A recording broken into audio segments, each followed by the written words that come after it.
so I'm hoping that some of this is stuff that you have seen a lot before and can do in your sleep, and then some of it you may have seen, but it might not be so fresh in your memory. First of all, we're going to talk about simplifying radicals. Now, for whenever you have something like square root of 125, you can type this into the calculator and it will give you a decimal for square root of 125. But that decimal is an approximation. So it is a rounded value.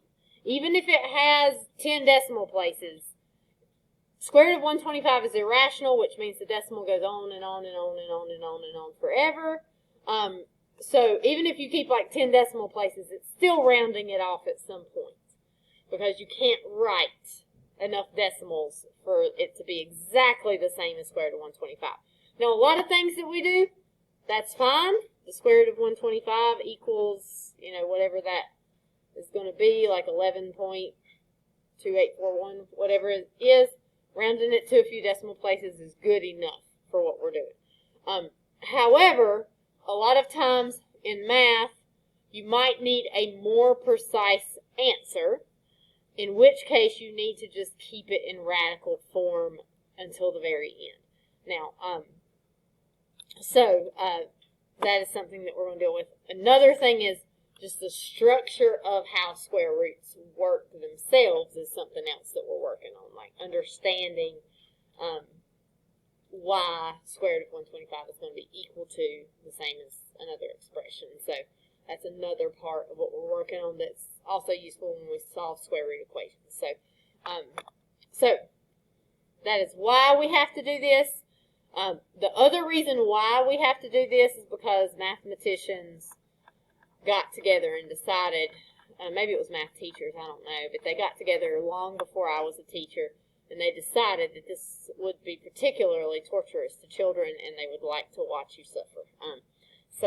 Not that it's really not that hard, but it's kind of irritating sometimes, like that, why can't I just use a decimal for this?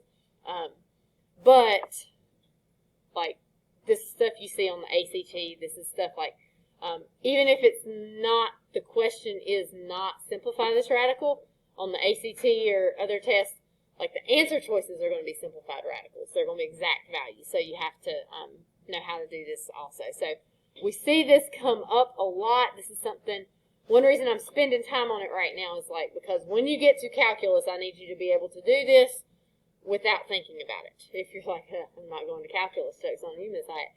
Whenever you might go to calculus, you might need it.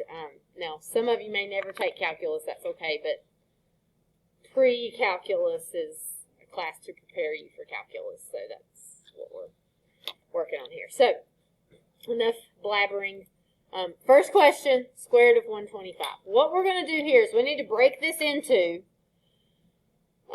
something that we can take the square root of. So I've listed the first 12 perfect squares up here. 1, 4, 9, 16, 25, 36, 49, blah, blah, blah. Right? Any number times itself is a perfect square. So there's more. 13 times 13 is 169, I think. It's a perfect square. 14 times 14 is 196. It's a perfect square. 15 times 15 is 225. That's a perfect square. So these keep on going. But, up to 144 is what I've listed here. So the other thing about this section is I am going to let you use a calculator, but it must be a handheld calculator for this. So you have to use the TI-84s or whatever other handheld calculator of your choice. You cannot use Desmos on this. There are some like tricks on Desmos that could get you around knowing how to do it, which, it's fine, but I want you to actually know how to do it, not just know the tricks. So we can, everything we're going to do in this section is calculator active, but it needs to be just a regular calculator, not using Desmos and tricks and stuff like that for this. I'll also tell you Photomath will do pretty much everything we're doing in this section, but please use Photomath wisely, meaning that only use it if you're checking yourself on your homework or you're like stuck on something, you're trying to figure it out. If you just click, click, click, click on every problem, for everything that we do, you will be in bad shape. So I'm pretty sure my Math 1 kids just photomathed all of 8th grade. And probably the kids I had in Math 1 last year as well. So, it does work well on this, but try not to use it except for to check what you're doing. Alright, so, square root of 125, I can break it down into 25 times 5.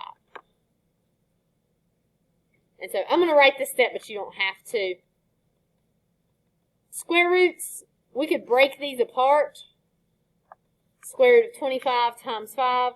And so the square root of 25 is 5. So 5 times the square root of 5.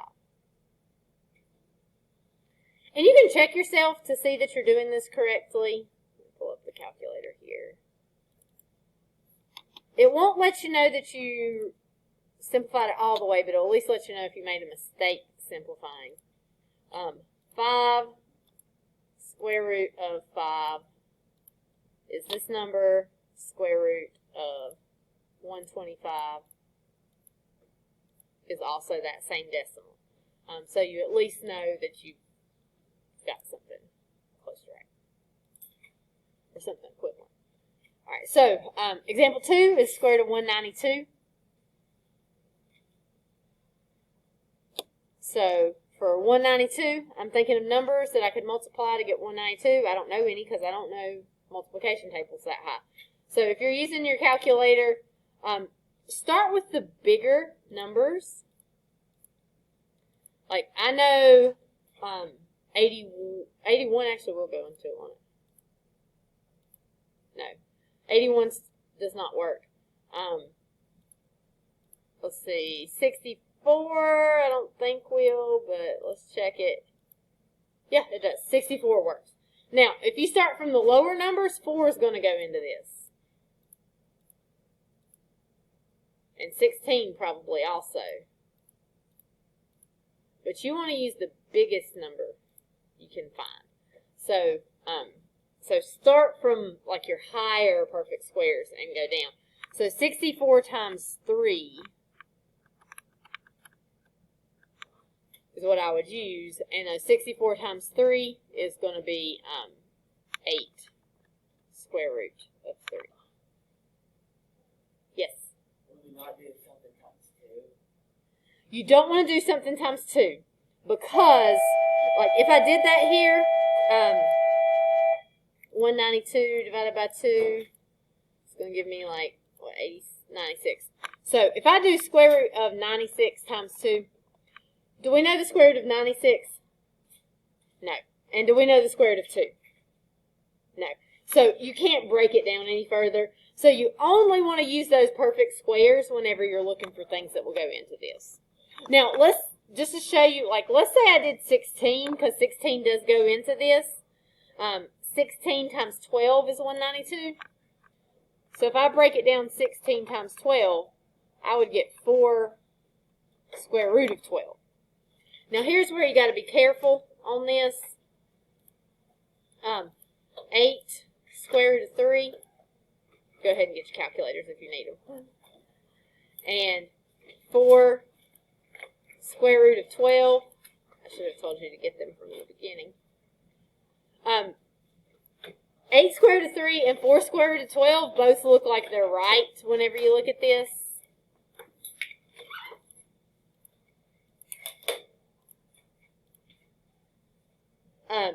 So,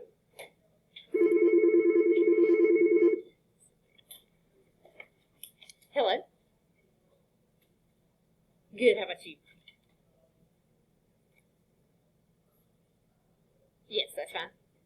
All right, you're welcome. Major Miss Smith needs you for just a few minutes, she said. I'm recording so you can catch back up.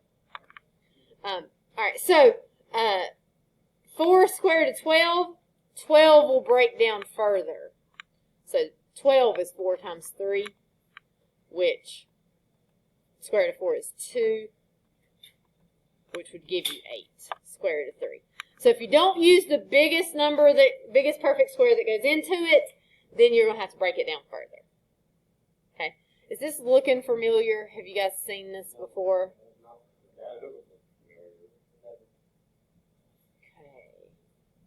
So, never is you two.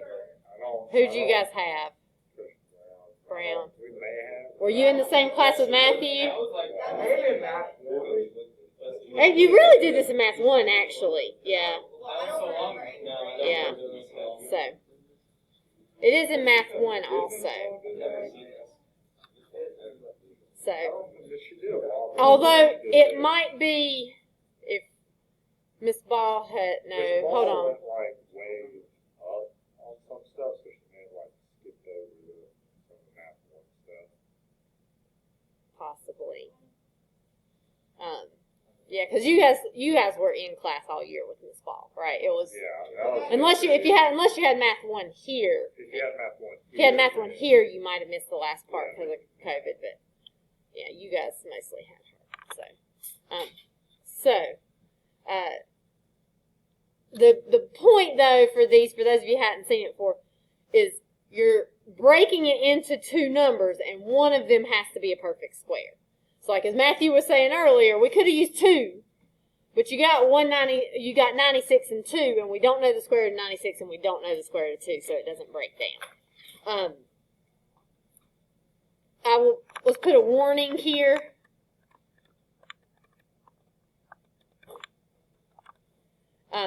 Never leave square root of 8 or square root of 12 in an answer. So like right here where I had that square root of 12, if you've got square root of 12, it'll break down further, right? Because square root of 12 is square root of 4 times 3, which is 2 root 3. And square root of 8 is square root of 4 times 2,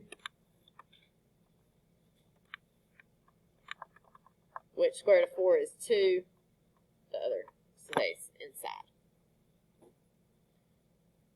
So, the reason I say 8 and 12 is not because there's anything special about them. It's just they're small numbers. So a lot of times students, whenever they break it down into 8 and 12, they think that they're done because it looks good, but it's not really, because those will break down further. So you could go even further if you get that. All right, let's look at square root of 8. So I know 4 will go into 80, but there might be something bigger. So if 4 goes, try 16, because sometimes it'll work. And in this case, it does, right? So 16 times 5, back to blue here. 16 times 5 is the same as 8. And so, can we take the square root of 16? Yes, we can. It is 4. It goes on the outside of the square root because we have taken the square root of it. Can we take the square root of 5? No, so it's got to stay on the inside.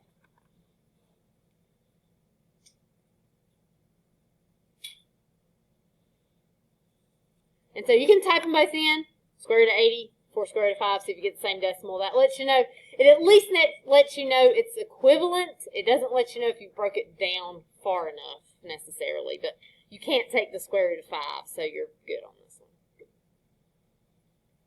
All right, let's look at what happens when we got some variables underneath. And since it sounds like we need some review on this, I'm going to go over to the side and start super simple. So, square root of x squared.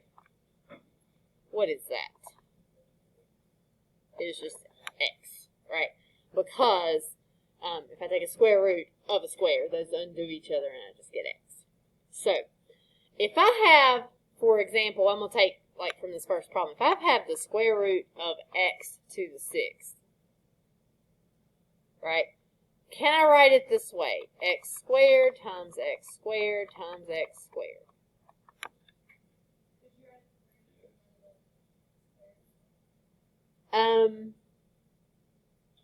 Like do 3x squared, or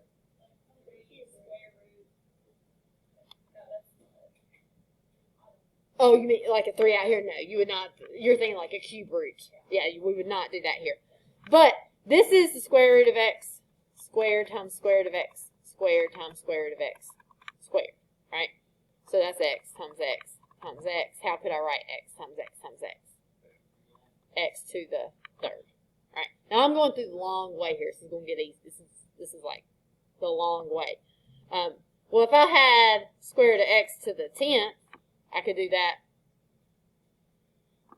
5 times, right? X squared times x squared times x squared times x squared times x squared.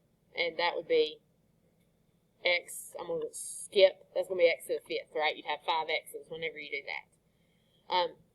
So it'd be x to the 5th. So if you got even numbers, you're seeing you're pretty much dividing by 2, right? But sometimes you have odd numbers. So this is the way that I sometimes teach it when I teach it in Math 1. And I have a cute little scenario. Actually, it's not very cute. It's kind of sad. That will maybe help you remember. So when I start teaching it in Math 1, I start teaching it the really long way, which is for the numbers, you're just going to break those down like always. So 25 is a perfect square. I'm just going to leave it here. All right. And then I write out x 6 times.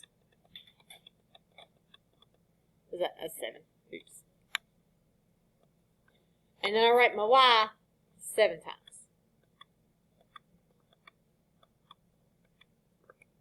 Now, this is the long way. You're not going to have to do this every time.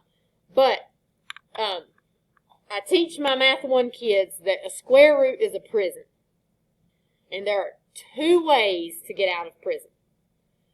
Either you are perfect, you're on very, very, very good behavior, and they let you out. So 25 right here is perfect. So he can get out because he is perfect, and he's going to be a 5. Now, he is not going to be 25 when he gets on the outside because prison is going to change him. And he's not going to be the same thing ever again. He's going to be 5 because you're taking the square root of it. There. So, the other way to get out of prison is to escape.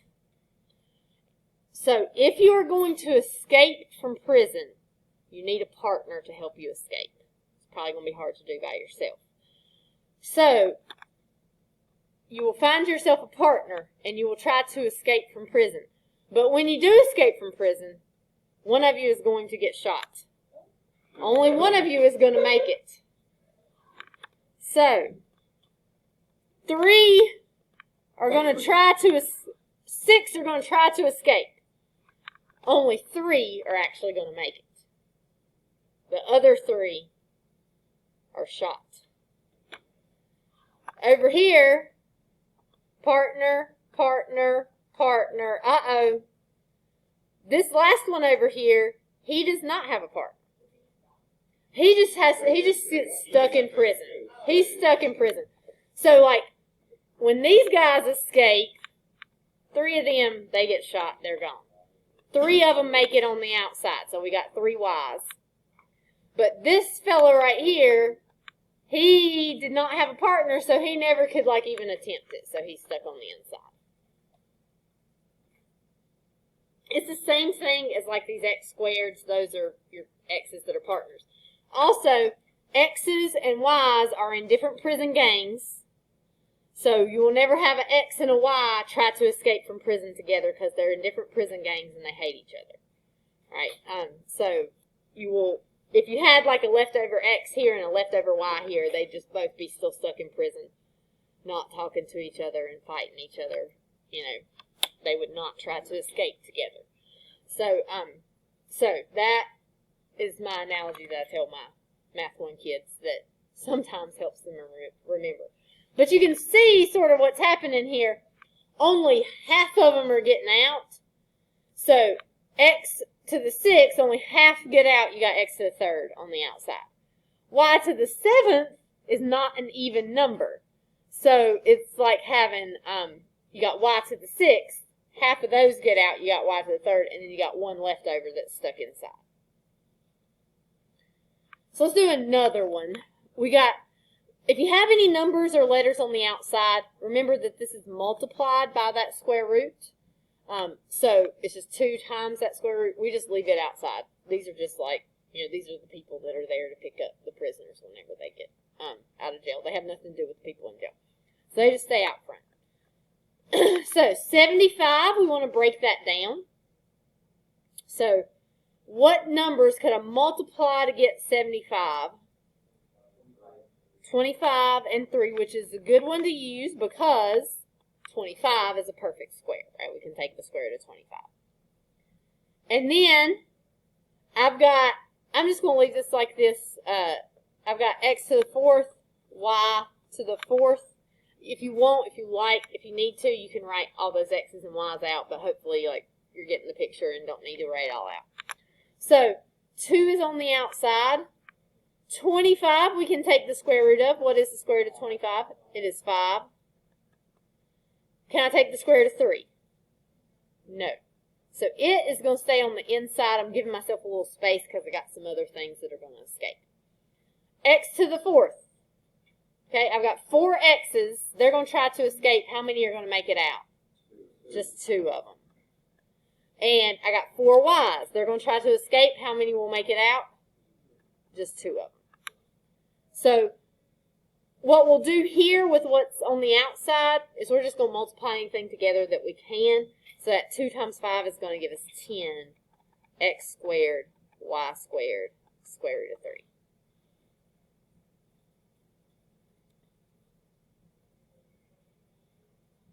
And on these, you know you're finished whenever you don't have anything else left on the inside that you can take the square root of. And we can't take the square root of 3, so we're done.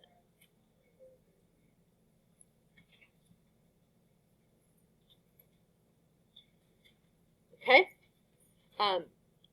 For 6, we got 2y to the 3rd, square root of 72x to the 7th y squared. So anything on the outside, just leave it out there. 72, what could I break that into? 36 and 10. I could do 9 and 8, and 9 is a perfect square, so that's okay. But when I hear 8, I think, oh, I shouldn't leave an 8. So I think there's something bigger. What can we use?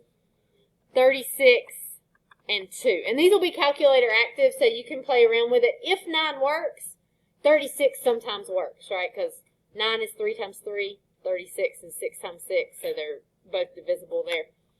And I'm going to write it this way. I'm going to write it, that x to the 7th, I'm going to write it x to the 6th times x. So I got an even number plus this extra 1 extra over here. I'm doing that because I've got like that leftover. I got an odd number there. And then I got y squared.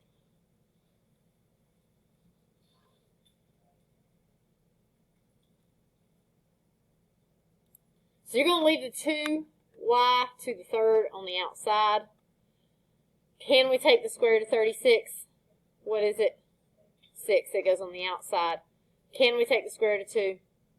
No. It stays on the inside. Can we take the square root of x to the 6th? It's going to be x to the 3rd because 6 x's try to escape. Only 3 of them make it out. Can I take the square root of x to the 1st? No, because it doesn't have a partner, right? It's all alone. So that x is just going to stay on the inside. Can I take the square root of y squared? Yes. How many make it on the outside? Just a y. So you just walk through everything, decide whether it gets to escape or whether it stays in prison. And then stuff on the outside you can combine. So this is multiplied. You could do 2 times 6, which will give you 12. There's no other x's, so I'm just going to have x to the 3rd. I've got y to the 3rd and y to the 1st, which is going to give me y to the 4th.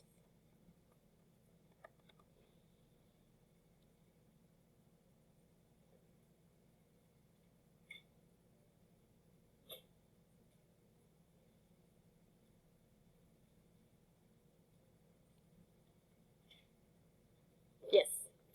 So when it's like you're putting them together, but they're added.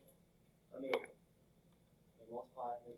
Why they're not like y3 or like yx? Okay, good question. So like when I'm doing y to the 3rd times y, think about what y to the 3rd means. It means y times y times y, and then I'm taking that and I'm multiplying it by y, right? So that is going to be y to the 4th power. So if I had something like, I don't have it here, but like if I had x squared times x to the 5th, that would be x to the 7th. So whenever you do that, you're going to just add those exponents together. No, I know. So when you, but like, you multiply the 2 and the 6 together. You Yes. get 12. Yes. But then why don't you multiply the y and the x together? You can't put the y and the x together because they're different variables. Yeah. So if they were both all y's or all x's, we could put those together. But we are just putting together this y to the third and y to the first here.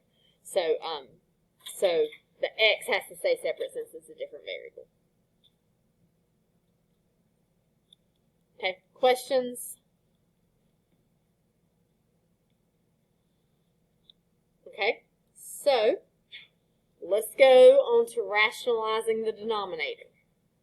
Okay, how many of you have seen this before? Rationalizing the denominator. Cannot have a square root in the denominator. Okay, so pause, no. Let's see. No. Anybody a yes? Maybe. Coach Wood usually does this. So, the powers that be in mathematics. This is one of those things that, like, I kind of disagree with. I feel like it's dumb that we do this, but it doesn't matter what I think because everybody else does it this way, so we got to learn how to do it, right?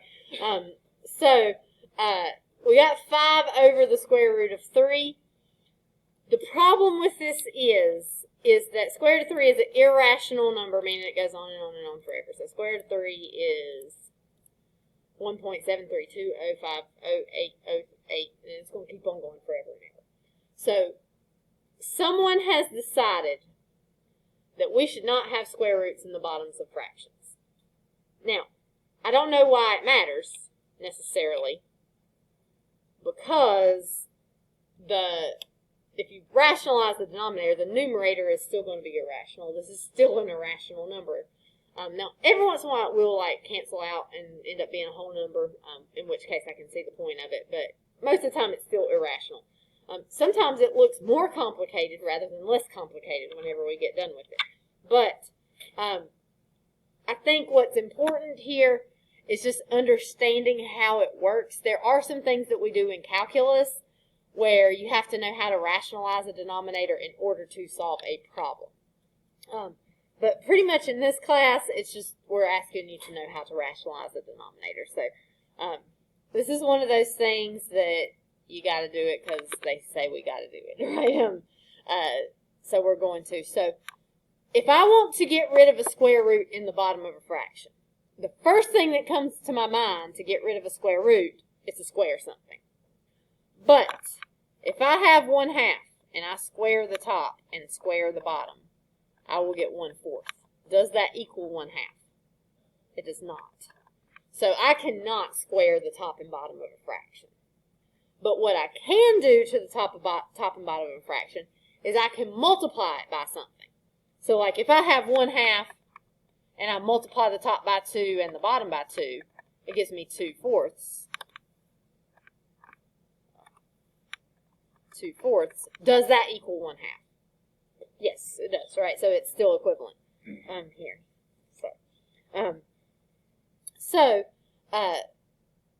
In order to get rid of square root in the bottom of this fraction, I'm going to multiply by the square root of 3. So if I multiply the bottom by the square root of 3, I'm also going to have to multiply the numerator by the square root of 3.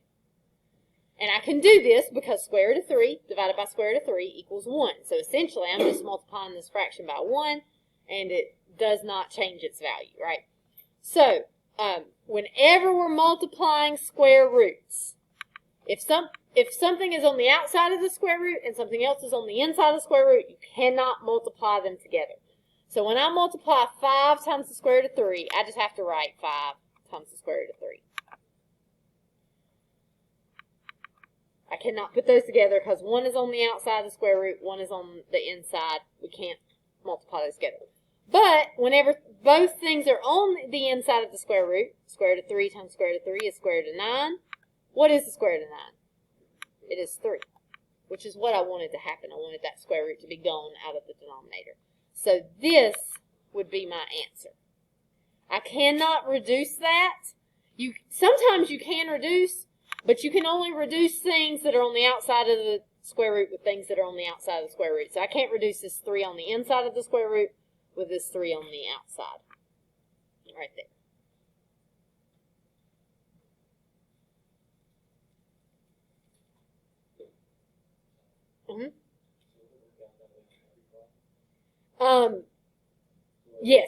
Yes.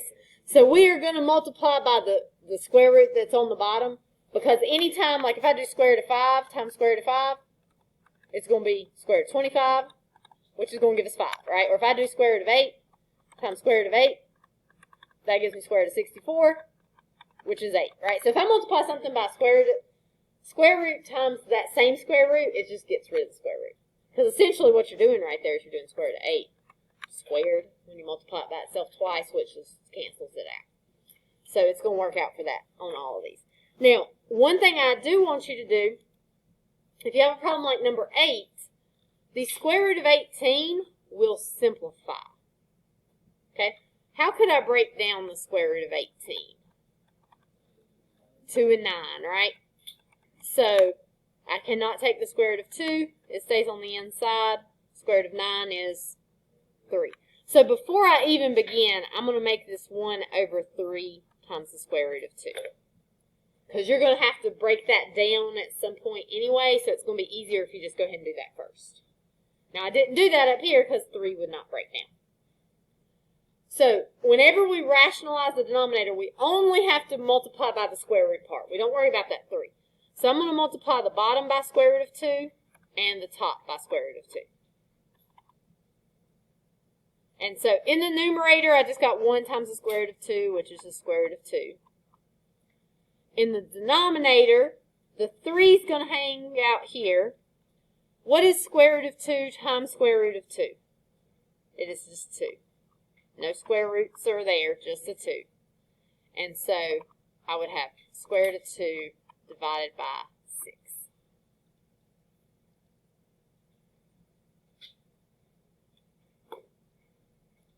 And you can do that same thing with your calculator to make sure at least you got something equivalent. It won't tell you if you've completed it, like broken it down all the way if you didn't go far enough, but it will tell you at least if you messed up. So if I type in 1 over square root of 18, I get this. If I type in square root of 2 over 6, I get that same decimal. So that at least lets me know it's equivalent for that. Yes. Yeah. On some rare occasions, like if you already had a square root of something in the numerator, sometimes it cancels out in both places and you just get a whole number, but you will not have a square root in the denominator anymore, which is what we're trying to do. Yes? So like 3 times square root of 2 times square root of 2 is 3 times square root of 4. But then Correct. Right, so I didn't write that step, but that's a step that you're doing 3 times square root of 4, which is the same as 3 times 2, which is 6. Yeah. And why do you multiply it by square root of 2 instead of 3 times square root? The reason that you don't is because if we did, we could do it that way. Because it's fine to multiply top and bottom as long as you do top and bottom, right? But if we did, what we would end up with, on the top we'd have 3 square root of 2. On the bottom, 3 times 3 is 9. Square root of 2 times square root of 2 is 2. Or you could think square root of 4. And then, so we'd get 3 square root of 2 over 18. Well, the numbers that are not underneath the square root, we could reduce those. And so if we reduce them, we divide by 3 here and divide by 3 here. And that would give us square root of 2 over 6. So if you multiply by that number, that 3, that coefficient, then it's just going to give you something you got to reduce at the end. So it's easier just to use that square root. Okay. Questions? All right, let's look at a different problem. So this time we still have a square root in the bottom, but we also have that 7 plus in this problem. So don't write this down because it's not right. If I just multiply by square root of 14, in the top and bottom, I've got to distribute that square root of 14. So it would be 7 square root of 14 plus 14 over 4 square root of 14. I still would have a square root in the bottom if I did that, right? So this wouldn't get me anywhere if I just multiplied by square root of 14. So you have to do something different for these. We're going to do what you call multiplying by the conjugate. It sounds complicated, but it's really not that complicated. Okay? It's not flip. A conjugate is going to be when we change the sign of the expression. So, for example, if I have 7 plus the square root of 14, then my conjugate is going to be 7 minus the square root of 14. So you just change that middle sign is all you're going to do. So I'm going to multiply this top equation by 7 minus the square root of 14 and the bottom by 7 minus the square root of 14. And notice that I put parentheses around the numerator and denominator whenever I did that because you're multiplying that entire expression, not just the square root of 14 there. So I suggest on these, the numerator, don't multiply it together. Just write it 4 times 7 minus square root of 14. Because sometimes it will reduce and we might want to leave it like this for a little bit. But in the denominator, we're going to multiply this together. So we got to distribute here. So 7 times 7 will give us 49. 7 times the negative square root of 14, I can't do that because 7 is not under the square root, but 14 is. So I would just make this negative 7 square root of 14. So if you're trying to multiply something not under the square root with something that is under the square root, you just write them beside each other. Then I also have to do square root of 14 times 7, so that's going to give me positive 7 square root of 14. And then I got to do square root of 14 times square root of 14. Oh, no, it's okay. What is square root of 14 times square root of 14? 14. Actually, almost. I'm doing positive square root of 14 times negative square root of 14, which is going to give me a negative 14. Because since I had a positive and a negative, I get a negative there.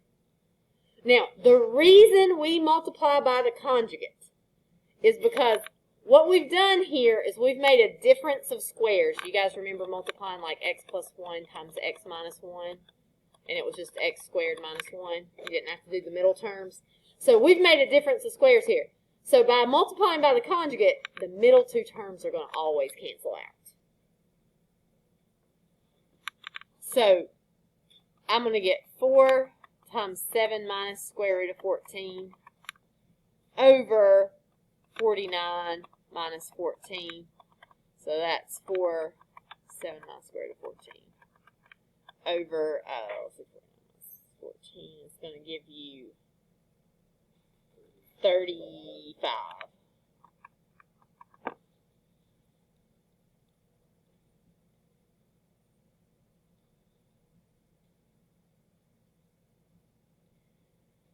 So, I need to, your assignment's on Delta Math, and I didn't check to see if it, sometimes you might just leave your answer like this, because 4 and 35 will not reduce.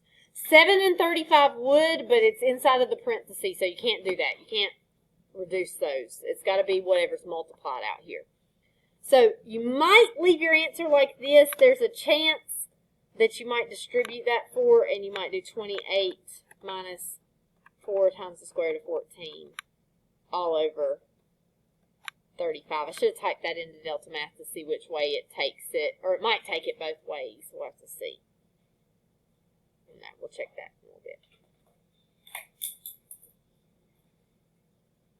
And so, to reduce here, if you can reduce, it has to be this number out here, right here, or 28 and 35 would reduce, but 4 and 35 will not. So you would have to reduce everything by 35, not just the 28. So you would just leave it either like this over here, or you could leave it like this.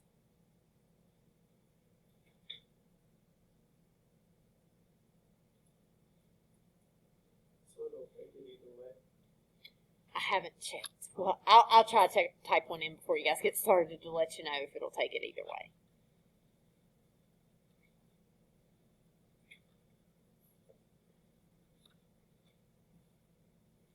And example 10 just so happens to have a square root of 14 in it again.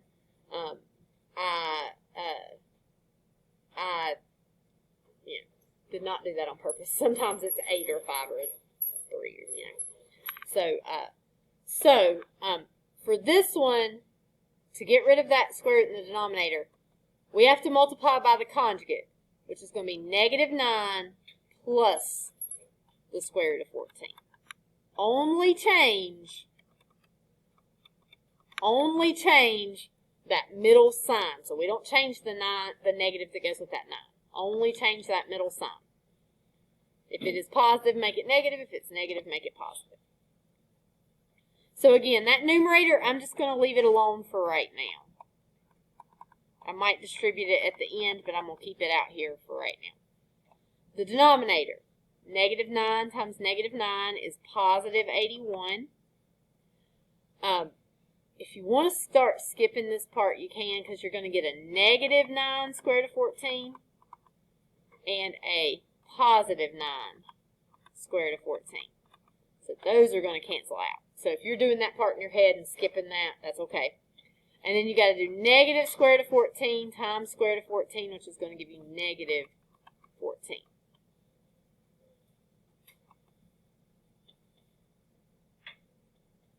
So we got negative 2 times negative 9 plus square root of 14 over 81 minus 14, which is going to give us 67, I think.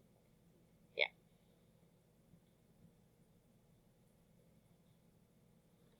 So I could reduce, if the 2 and the 67 would reduce, but will 2 and 67 reduce? It will not. So I'm going to leave it either like this or possibly distribute here and get 18 minus 2 root 14 over 67. We'll check delta math to see which one it has to have. You need to be able to recognize both because either could be given as answer choices.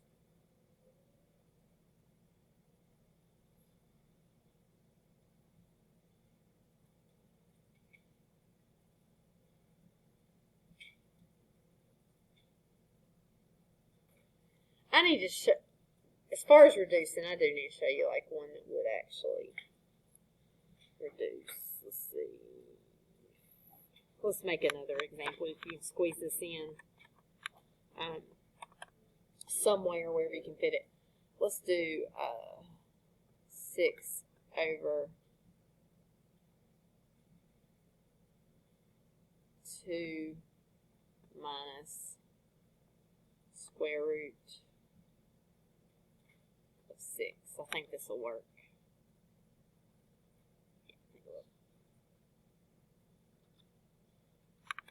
So, Ethan, what is the conjugate for this? What do we need to multiply by? Very good. Okay, so in the numerator for right now, I'm just going to leave it 6 times 2 plus square root of 6. In the denominator, 2 times 2 is 4. 2 times the square root of 6 is 2 square root of 6, but 2 times negative square root of 6 times 2 is negative 2 times square root of 6. So those are going to cancel each other out. I'm not even going to write it this time.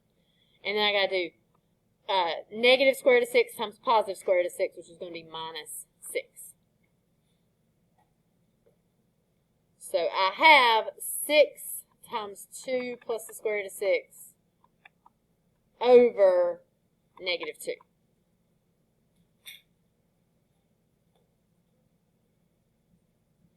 And so because this stuff right here is multiplied, I can think of it this way.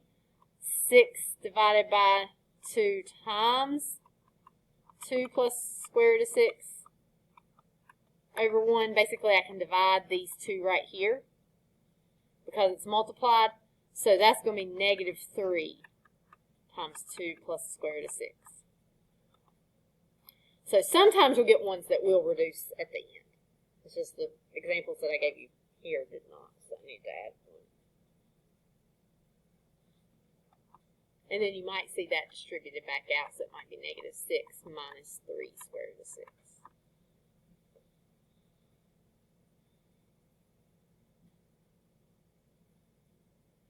Let me show you one more way you could do that, just in case that seems confusing to you.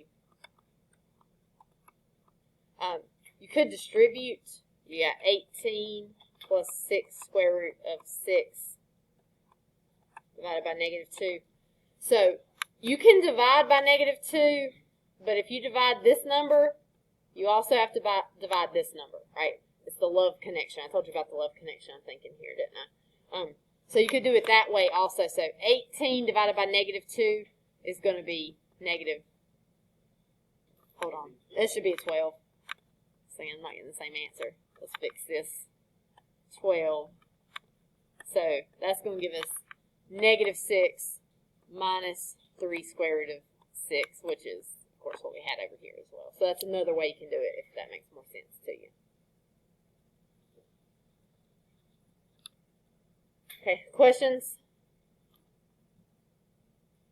All right, got a couple more to do. All right, so these are your most complicated ones that you're going to see. So you're still going to multiply by the conjugate. So the conjugate of the denominator is square root of 10 minus square root of 8.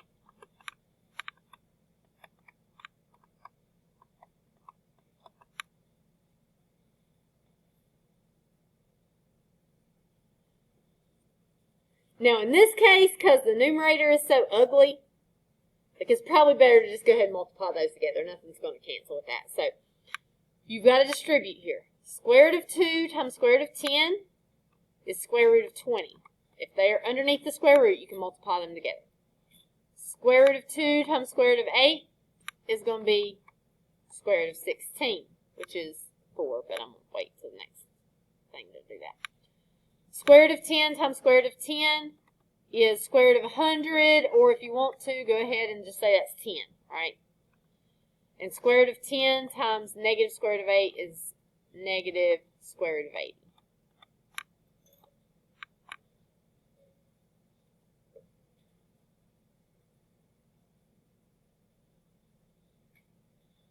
You okay on that numerator?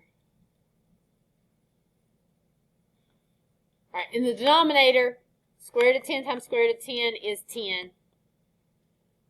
Square root of 10 times square root of negative square root of 8 is negative square root of 80. Then we get positive, and then here we're going to get minus 8. Yes?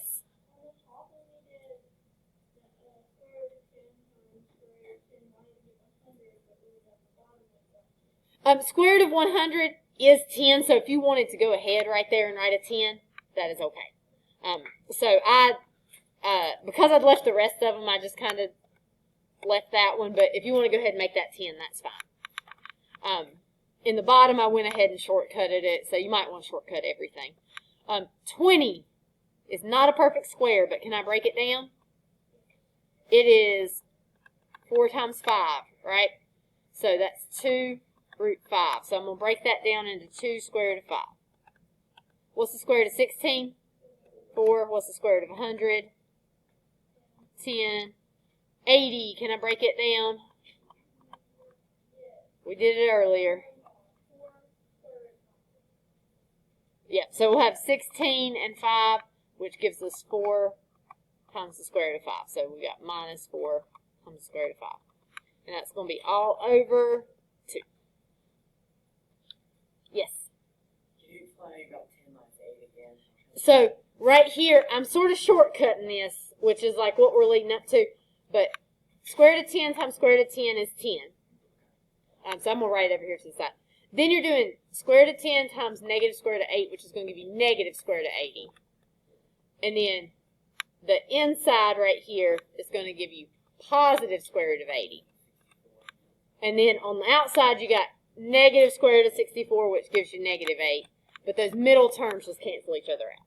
And if you're multiplying by the conjugate and you've done it correctly, that's going to happen every time on that denominator. The square roots in the middle will cancel out. So we can combine the stuff in the numerator. I can put the negative 4 and the 10 together, and that's going to give me 6. And then I also have this 2 square root of 5 and negative 4 square root of 5. I can put those together and get negative 2 square root of 5.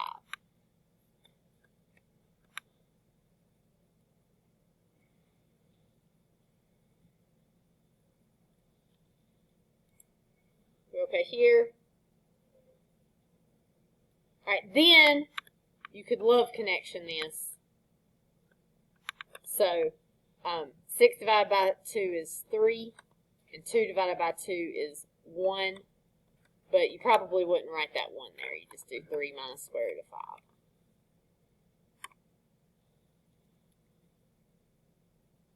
Okay. Questions? Yes.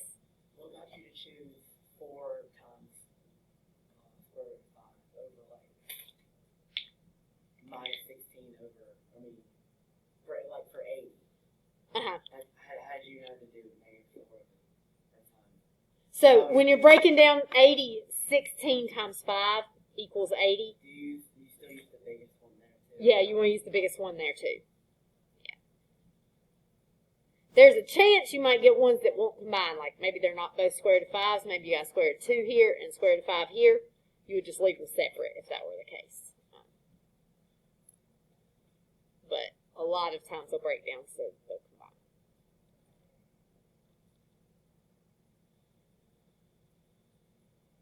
Okay, questions? All right, we got one more we're going to do, and then we'll let you guys try on your own. So this one, somewhat similar to the last one, except for there's not quite as many square roots. We are always, for these, going to multiply by the conjugate of the denominator. So it's going to be 7 minus the square root of 5.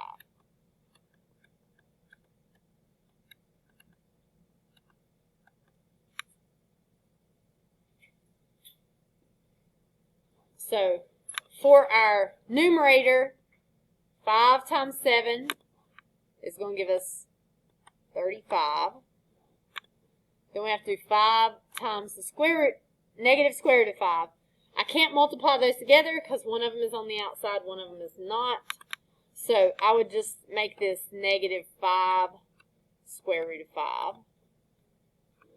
On the inside terms, I'm going to get negative 7 square root of 5.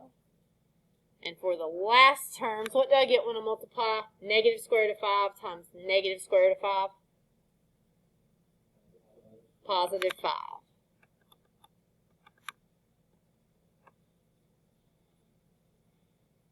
Questions on that top part?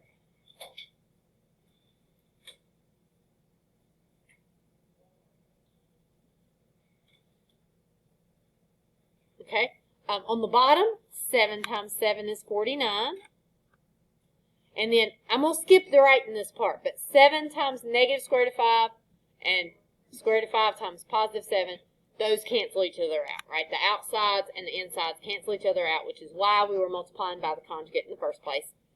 And then square root of 5 times negative square root of 5 is going to be minus 5.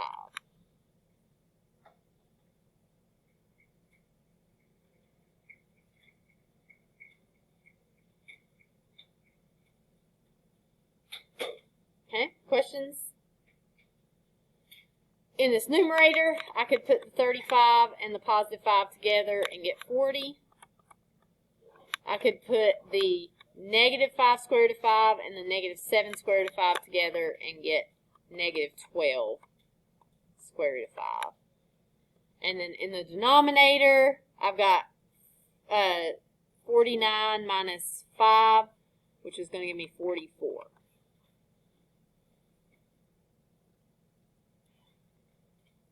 Now, love connection on this one.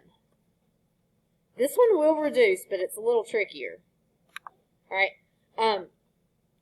40 and 44, that doesn't divide evenly like it did on the last problem, but it will reduce, right? And 12 and 44 will reduce. What number could we divide 40, 12, and 44 by?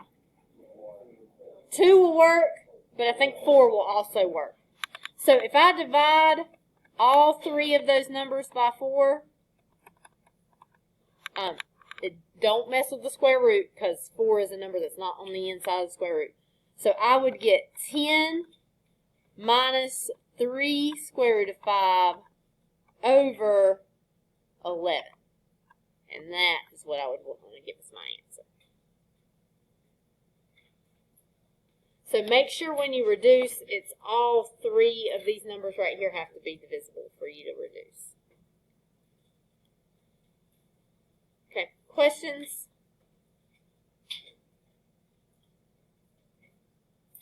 All right, so your assignment is on Delta Math. I'm going to pull up my Delta Math really quickly just to see if it'll let us type those answers in.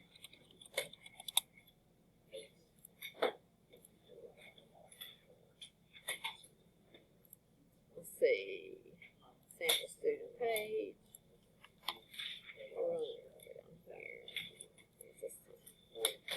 Okay, let's see. -2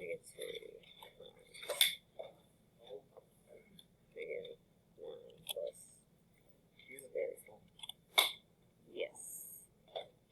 There you go. Square 14 divided by -9,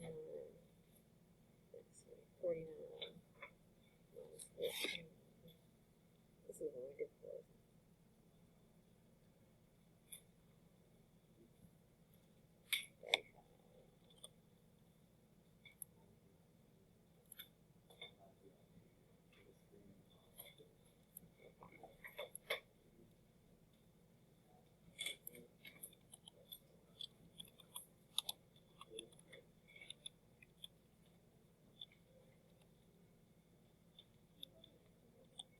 Yes, that's fine.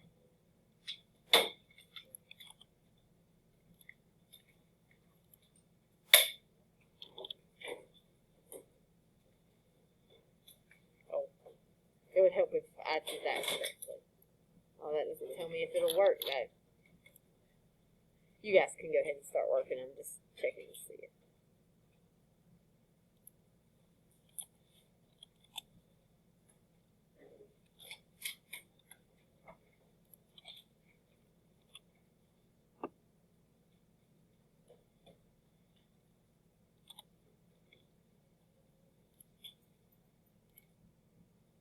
It will let you type it in. You can either, like if you have that factored out, it will let you type it in with that factored out, or you can distribute it and type it in. It'll take either one of those. So it will work both ways on that.